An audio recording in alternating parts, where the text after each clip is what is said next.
Hey guys, what's going on? Disco Wonderland here, and today I wanted to go over the Super Jump install float mix in two different ways you can input this mix a little bit easier to make it overall executing a little bit easier for yourself. And I'm going to show you one method for inputting on HitBox and one method for inputting on Pad. But before we get into the video, guys, real quick, I just want to say thank you all who's been supporting me so far. That means my subscribers on YouTube, my followers on Twitter, my followers on Twitch.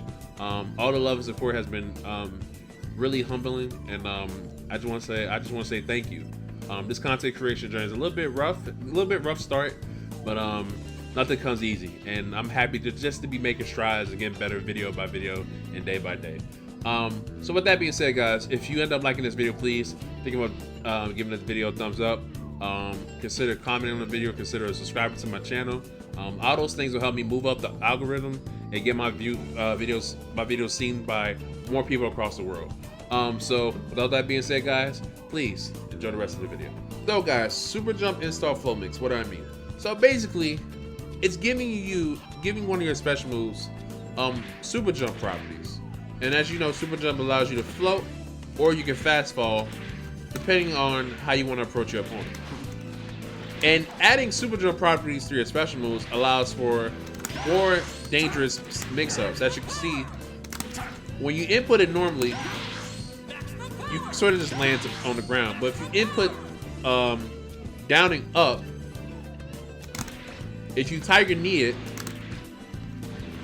the normal way, you get a float property. But I'm not gonna get into that because that's not the point of the video. What I want to get into is allowing yourself to store your Super Jump. So the second method to getting the float property is to store your Super Jump into one of your buttons, and what the game does, it saves that property for later use in the block string, particularly for a special move that leaves you airborne. So the method to doing that is inputting down, up, and a button, and you particularly want to hit up and the button on the same frame. And what it does is stores that input, and it gives you the float property as you see there.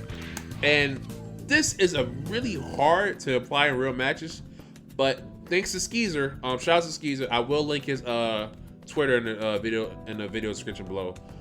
He pointed out if you use your right thumb, it makes inputting up and light a whole lot easier than using your left thumb. As you can see, I'm doing with my left right now, and I'm really not getting it as much. I'm getting a little bit, but if I use my right, as you see, it's a lot more consistent. So basically what he suggests is that you practice hitting up and one of your buttons, preferably light, and you just practice hitting that on the same frame. And you want that input right there where you see up and light, but light comes out. And you want that. And then after you get that down, pretty down packed, you begin to input down and then up light. And then once you start to get that down, you start going for the mix, and you start practicing it. And as you can see, it's really extremely useful for mix-ups. Say if you're dashing at your opponent and you get like a crazy, it's crazy. I don't want to get too much into it, but it's pretty insane what you can do. So what I'm gonna do real quick, I'm gonna show you with my phone my hands. I'm just gonna show you guys me hitting up and light at the same time to give you guys more of a visual idea of how you want it to look. So I'll be right back, guys. Give me a second. All right, guys. So this is my phone setup. Kind of ghetto, but it's all I got for now. But I just want to show you guys real quick me hitting up and light at the same time while having the game footage up there so you guys can see my inputs. And I just want to give you guys a visual cue. So like I said, you want to practice hitting up and light. And you want to get it, you can start slow and you can speed up as you go on. And you want to just get that down.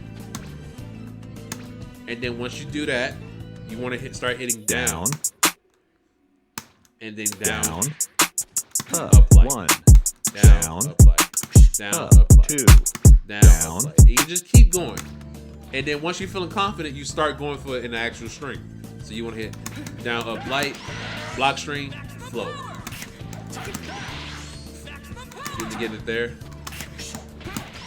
Flow. Down, up, light, flow.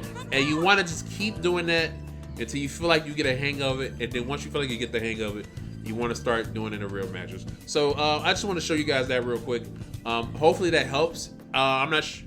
I know some people are more better at, you know, visual cues, and me telling you to hit up and light on a hitbox may not always give you an idea how to actually do it. So I just want to show you like a hand cam of sorts. So hopefully, guys, that help out. So now what I'm gonna do is, guys, I'm gonna go into showing you the method I found to make it easier on pad. So real quick, let me do that right now.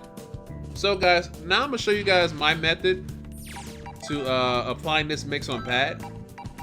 And as you know, or you may don't know, doing this on pad is a whole hell of a lot harder than it is to doing it on hitbox. Our hitbox is almost free. With a little practice, you can probably get it with no time, and maybe even to start applying in real matches. But on pad, it's damn near a nightmare, because you know most pad players, including myself, have their attack buttons, the majority of attack buttons with the, you know, mapped to the face buttons on the controller. And it just makes hitting up and light on the same frame a little bit harder. You know, not a little harder, a lot harder actually. But what I found, and this is sort of my method, I'm not sure if anybody else has discovered this, so I'm gonna say it's mine for now. But I found if you map your light button, which is usually your square, or whatever button you usually map it to, I found if you map it to L1, it makes hitting up and light a lot easier and a lot more consistent than it was if you had it mapped on, say, like square. And while it's not super consistent, as you can see, I'm missing the input a little bit, a couple times actually. You can see it's a lot easier to hit the two on the same frame. And so, as you can see, I kind of did that with almost like little no effort. Of course, it takes practice, but if you were to do that with the regular like default mapping, I'll guarantee you're gonna miss that a lot. But mapping it to L1 makes it a lot easier. Now I've tried R1, I tried R2, I tried pretty much all the back buttons, and for me personally, I think L1 might be the best way to do it. It just feels more consistent.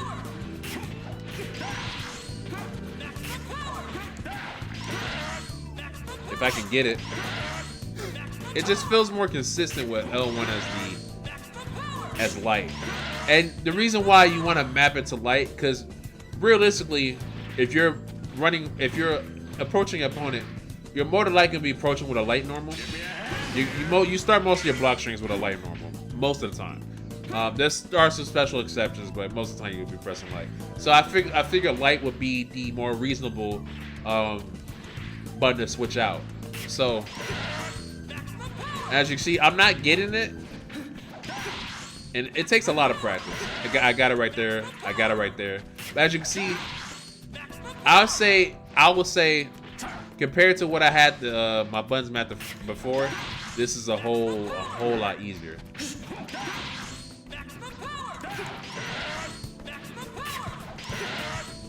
And you know, you can do it with other characters as well. You can do it with Goku Black. You give his EX teleport. If I can get it.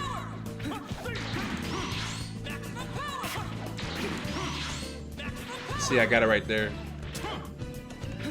And it allows for some tricky remixes. It allows for some tricky mix-ups in the corner. If I can land this shit. I'm not gonna go over the detail right now. Bardock is another option. As you know, if you input 236M the normal way, you don't get the turnaround.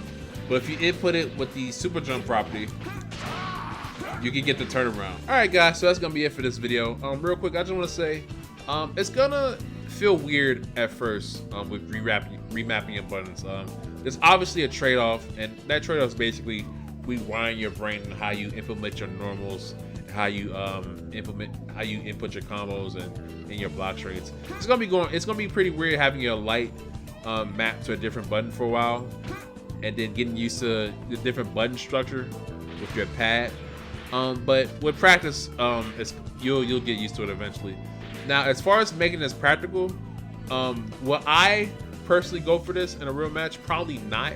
Until I get it down pat. I would say for now, for me, I'm still gonna spend time in training mode and try to get this consistent. I just think right now it's a little risky trying to go for this in a match. Like, say you're trying to dash in on your opponent and you have the presence of mind to hit down and up and then go for the mix. I think it's a little bit risky for me right now. But you never learn until you actually implement it into a real match. And I do feel like if somebody really took the time, somebody who's really good at the game, really took the time, sat down, and really figured out a way to make this consistent, I feel like once people start to get wind of that and start doing it themselves, we can have some really dangerous mix, some really dangerous game-changing mix on our hands. So with that being said, guys, I also want to say I'm not the best at explaining high-level technical fighting game jargon. That's never really been my thing, but I do feel like there are people who do it better than me. So until I myself get better at that, I'm gonna link some videos that I've seen explaining this technique into great detail. And guys, if you check those videos out, please do me a favor. Please show those people some love, because with the help of those people, without their help, this community would not grow. This community would not become stronger, because without us sharing tech with each other and sharing the wealth, sharing the knowledge, we won't become better as players. And the only way we become better players as a whole is if we all share the love. So with that being said, guys, thank you guys for tuning into this video. If you like what you see, please consider liking, commenting, and subscribing to my channel. It would definitely help a brother out a lot. And please share this video with your friends. Post it on Twitter, post it on your Reddits, your Facebook groups, wherever you share your videos to. Share your videos to. I just want to get this video out to as many people as possibly can. I want more people to experiment with this, and I want people to just get it better, man. I just want the game to grow. I just want the game to live long. The more content we make for this game, the longer it'll live, I feel. So with that being said, guys, thank you guys so much. I'm Disco Wonderland, and I'll see you guys in the next video. Peace.